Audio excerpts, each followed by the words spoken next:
Hello dear friends, मैं फिर से हाजिर हूँ आपके सामने एक बहुत ज़्यादा इंपॉर्टेंट टॉपिक को लेकर के। एक बहुत ज़्यादा चर्चित विषय बना हुआ है डिप्थीरिया। तो कोरोना के बाद से क्या है, अचानक से जो डिप्थीरिया के केसेस हैं बच्चों में देखने को ज़्यादा मिल रहे हैं। तो हम पहले देखेंगे कि आखिरकार न्यूज़ आर्टिकल क्या चल रहा है, उसके बाद हम उसका बैकग्राउंड में भी जाएंगे। डिप्थीरिया क्या होता है, कौन कौन से देश या हमारे कौन कौन से राज्य उससे ज़्यादा प्रभावित हैं, बीमारी के लक्षण क्या होते हैं, और उसके साथ ही हम उपचार या रोकथाम कैसे कर पाएंगे इसको भी देखेंगे। और वर्ल्ड वाइड या फिर किसी स्पेसिफिक कंट्री में कुछ अलग अगर हमें अलग देखने को मिल रहा है तो उसको भी यहाँ पे हम अच्छे से देखने वाले। देखो, पहला हमारा आर्टिकल है, भारत में बढ़ने लगे हैं गला घोटू डिप्थीरिया के मामले। तो गला घोटू डिप्थीरिया दोनों ही एक ही हैं, अलग अलग नामों से जाना जाता है। तो इसके मामले क्या है, लगातार जो है अचानक से बढ़ना शुरू हो गए हैं। तो इसका रीज़न क्या है, इसका रीज़न यही है कि कोरोना के टाइम पे 2020-21 में क्या हुआ था कि ज़्यादातर लोग घरों में थे। तो कहा जा रहा है कि लगभग 16%, मतलब कितना है, लगभग 16% बच्चे ऐसे हैं जो पैदा हुए उस टाइम पे और उनका वैक्सीनेशन या फिर इसका टीका नहीं लगवाया गया, और वही बच्चे आज के टाइम पे जो संक्रमित हो रहे हैं। अब जाहिर सी बात है, आपको पता है इतनी सारी आबादी है, उसका 16% कितना हो सकता है। तो बहुत बड़ी मात्रा में क्या है, बच्चे जो है बीमार होते दिखाई दे रहे हैं। ठीक है, देखो क्या लिखा, भारत में गला घोटू डिप्थीरिया के मामले लगातार यहाँ पे बढ़ते दिखाई दे रहे हैं। अगर अलग अलग जिलों की बात करें तो ज़्यादातर आपको मामले जो है उत्तर प्रदेश में दिखाई दे रहे हैं। जाहिर सी बात है, सबसे ज़्यादा जनसंख्या वाला राज्य है तो इसलिए मामले वहाँ पे ज़्यादा दिखाई दे। तो देखो, अगर मैं बात करूँ तो उत्तर प्रदेश आपका हो गया, कुछ आपका पंजाब का पोर्शन हो गया, अलग अलग बिहार वगैरह के राज्य भी लेके तो लगभग 400 बच्चे ऐसे हैं जिनको एडमिट किया गया था। कुछ पॉजिटिव आए हैं, कुछ नहीं आए हैं। और अगर मृत्यु दर की बात करें तो लगभग 15 से 20 बच्चे ऐसे जिनकी अभी तक डेथ हुई है। ये बात कर रही हूँ सिर्फ और सिर्फ अक्टूबर महीने की, मैं किसी और महीने की बात यहाँ पे नहीं कर रही। मतलब क्या है, अभी तक देखो, आपको लग सकता है कि 15-20 बच्चों की मृत्यु होना बहुत बड़ी बात नहीं। लेकिन जब अगर कोई बच्चा है, जन्म हुआ है अभी, और उसकी मृत्यु हो रही है तो थोड़ा सा सरकार के लिए बहुत ज़्यादा बड़ा इशू बन जाता है, क्योंकि अभी हमारे यहाँ बच्चों की जनसंख्या काफ़ी ज़्यादा है। तो हो सकता है कि अभी अगर हम ध्यान ना दें, शुरुआती दिनों में अगर उसको कंट्रोल नहीं करेंगे तो कल को ये समस्या अपने आप में बहुत बड़ी हो सकती है। तो देखो लिखा है, उत्तर प्रदेश के संभल जिले में 10 अक्टूबर को लगभग जो है 39 मरीज यहाँ पे दिखाई दिए थे, जिसमें 8 की मौत हो गई थी। फिर अगला है संभलपुर के जिला अस्पताल में, यहाँ पे 200 लोगों को, यहाँ पे 200 बच्चों को वहाँ पे एडमिट किया गया था, बहुत जिनमें जो है लक्षण दिखाई दे रहे थे। लक्षण क्या होते हैं वो भी हम बात करेंगे। अक्टूबर की शुरुआत में जो है उत्तर प्रदेश के उरई में भी 29 मामले आए थे। ये सारा हमारा है करंट का मुद्दा, कि आखिरकार करंट जो हम पढ़ रहे हैं, डिप्थीरिया आखिर क्या है, कहाँ से स्टार्ट हुआ है, या फिर ये इतने सारे मुद्दे आए हैं उनको यहाँ पे हम देख रहे हैं। ठीक है, ये आपको बता ही दिया मैंने कि कोरोना के टाइम पे क्या हुआ था, 2020-21 के दौरान जो है लोग जो है किसी भी तरीके का टीकाकरण करवाने से बचना चाह रहे थे। तो ना ही खुद गए हैं, ना ही बच्चों को लेकर गए हैं। तो यहाँ पे लगभग 16% बच्चे ऐसे हैं जिनका टीकाकरण नहीं करवाया गया है। तो मतलब क्या है, 84% बच्चों का टीकाकरण यहाँ पे करवाया गया था। और साथ में कुछ रिपोर्ट्स का मानना, या WHO के अनुसार भी, यूनिसेफ के अनुसार भी ये बोला गया है कि जो टीकाकरण के बाद जो जैसे आपकी इम्यूनिटी होती है, या टीकाकरण की दर की बात करें कि पहले टीकाकरण कितना प्रतिशत था, तो 89% कोरोना के पहले। ठीक है, कोरोना के बाद या कोरोना के टाइम पे देखा गया कि ये जो प्रतिशत है ये 83% हो गया था।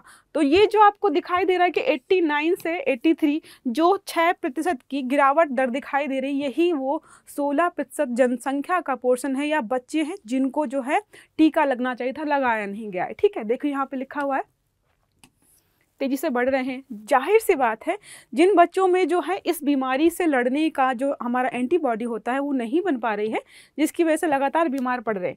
अगर आपसे कभी कोई ये सवाल पूछे कि जो डिप्थीरिया है, या मतलब जो बच्चों में ही होता है या फिर एडल्ट्स को भी या वयस्क लोगों को भी हो सकता है, तो 2 से 11 साल के बच्चों में संभावना जो है ज़्यादा होती है।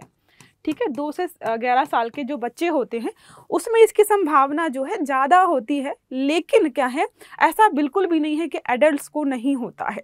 ज़्यादा होने का मतलब ये, देखो बच्चे क्या होते हैं, थोड़ा सा लापरवाह होते हैं। उन्हें नहीं पता है कि हमें खांसना है या छींकना है, या सामने वाला खांस रहा है, छींक रहा है तो हम मुंह ढक लें, मास्क लगा के जाएं। उनको इतनी चीज़ों की परवाह नहीं होती, जिसकी वजह से क्या हो जाता है कि बच्चों में है तेज़ी से फैलता है।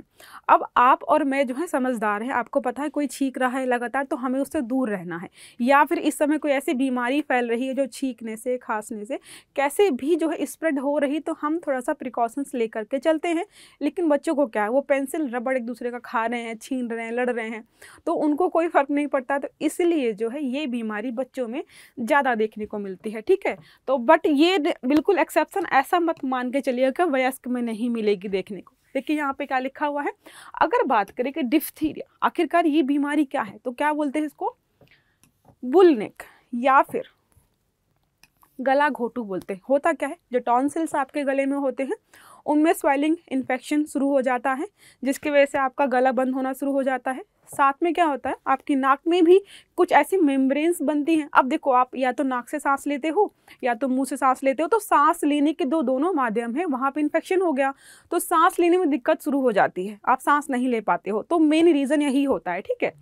एक संक्रामक मतलब फैलने वाली बीमारी है। अगर आपको है, आप खांसते हो, छींकते हो, तो दूसरों में भी फैल सकती है।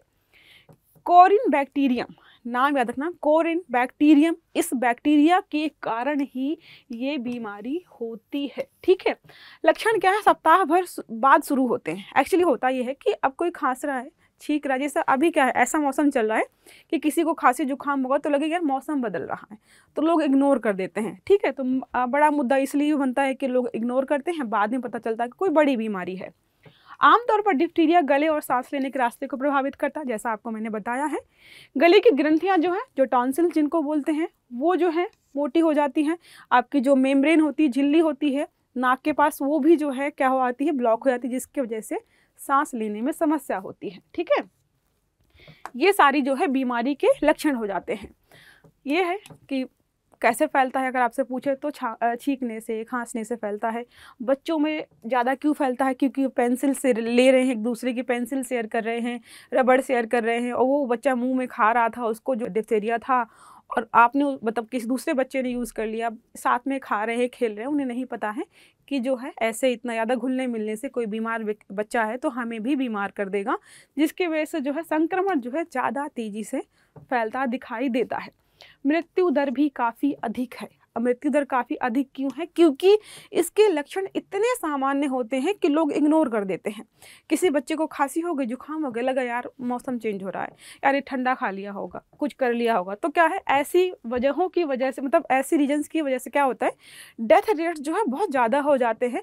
क्योंकि जब एक टाइम के बाद जो है आउट ऑफ कंट्रोल हो जाता है मामला, तो कई बार होता है कि गले की सर्जरी भी करवानी पड़ती है। मतलब अगर जो है मामला ज़्यादा गंभीर हो जाता है तो गले की सर्जरी भी करनी पड़ती है।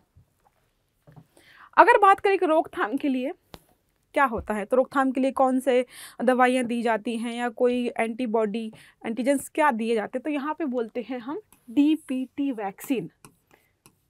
इसको हम डीपीटी वैक्सीन बोलते हैं। एक साथ कई बीमारियों के लिए दी जाती है। देखो, डी का मतलब है डिप्थीरिया जो हम पढ़ रहे हैं, पी का मतलब होता है पर्टुसिस, जिसको आप हिंदी में जो है काली खांसी बोल सकते हो, ठीक है, काली खांसी बोल सकते हो। और टी का मतलब टिटनेस होता है, टिटनेस पता होगा, किसी भी ऐसी चीज़ से आपको चोट लगती है जिसमें जंग वगैरह लगी है, लोहे की है, तो उसमें टिटनेस को आप इनका इंजेक्शन जो है सजेस्ट किया जाता है, ठीक है। फिर लिखा है भारत में डिप्थीरिया की रोकथाम के लिए बच्चे पैदा होने के 2 महीने बाद डिप्थीरिया वैक्सीन की पहली खुराक लेते हैं। देखो 2 महीने बाद भी होता है, या फिर कई बार होता है कि आपका 6 हफ्ते होता है, ठीक है, 6 हफ्ते में आपको पहली बार जो है वैक्सीन लगवानी होती है, नॉर्मल जो होती है। उसके बाद 10 हफ्ते बाद दूसरी लगती है, और 14 हफ्ते बाद जो है तीसरी जो है वैक्सीन लगाई जाती है। बच्चों में जो खुराक होती है वो लगाई जाती है। उसके बाद आपका आता है एक बूस्टर डोज, एक होता है आपका बूस्टर डोज, जिसकी बात यहाँ पे की जा रही है कि बूस्टर डोज बहुत सारे बच्चों को नहीं लगाया गया था, जिसकी वजह से वो बीमार पड़ रहे हैं। तो देखो ये सारा मैंने आपको ऑलरेडी बता दिया है। 3 आपको याद रखने हैं कि किस तरीके से दिए जाते हैं। उसके बाद जो है बूस्टर डोज की बात करें तो 3 ये भी होते हैं। 3 आपको हो गए नॉर्मल टीके जो लगाए जा रहे हैं। अगर बात करें बूस्टर डोज की तो ये भी 3 तरीके के होते हैं। पहला होता है 2 से 3 साल के बीच आपको बूस्टर डोज लगवाना होता है। दूसरा आपका होता है जब आप 6 साल के हो गए, ठीक है, बच्चा 6 साल का है तब दूसरा डोज लगवाना होता है, तीसरा आपका होता है लगभग 10 साल के आसपास।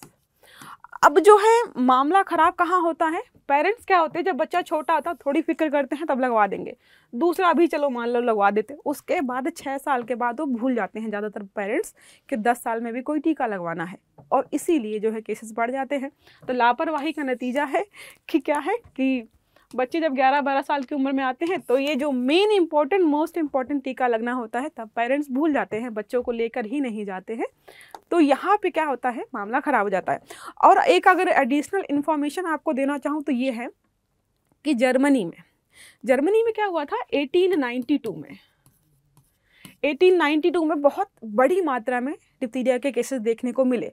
लगभग ऐसा माना जाता है कि 50,000 लोगों की वहाँ पर जान गई। ठीक है, तो इन्होंने क्या क्या है, रिसर्च शुरू की, चीज़ें दवाइयाँ वगैरह बनाना शुरू किया। उसके बाद क्या हुआ, 1913 या 12 के आसपास यहाँ पे क्या हुआ, कंट्रोल कर लिया गया अच्छे से। उसके बाद बोला जा रहा है कि अभी से अगर हम 20 साल पहले तक जाए तो ऐसा था कि वहाँ पे बिल्कुल नगण्य मात्रा में जो है डिप्थीरिया के केसेस देखने को मिल रहे थे। लेकिन अब क्या देखने को मिल रहा है, वहाँ पे लगभग 30 या 40 के आसपास केसेस देखने को मिले, जहाँ से बिल्कुल घोषित कर दिया गया था कि यहाँ पर डिप्थीरिया को पूरी तरीके से समाप्त कर दिया गया है। वहाँ पर भी केसेस देखने को मिल रहे हैं। रीज़न आपका वही है, क्या रीज़न बताया मैंने आपको, वैक्सीनेशन नहीं कराया गया है, जिसकी वजह से चीज़ें हमें देखने को मिल रही हैं ऐसी। ओके, तो समझ में आ गया आपको, हमने यहाँ पे सारी चीज़ें कवर कर ली कि क्या है डिप्थीरिया, क्यों फैल रहा है, कैसे फैलता है। ओके, तो ठीक है, ये टॉपिक हमारा यहीं पे ख़त्म होता है। अब हम मिलेंगे हमारे अगले टॉपिक पर। अगर वीडियो अच्छा लगा है तो वीडियो को लाइक करिएगा, चैनल को सब्सक्राइब करिएगा और बेल आइकन जरूर दबाइएगा ताकि सारे वीडियोज आपको टाइम से मिलते रहें। तो अच्छे से पढ़िएगा। Have a good day.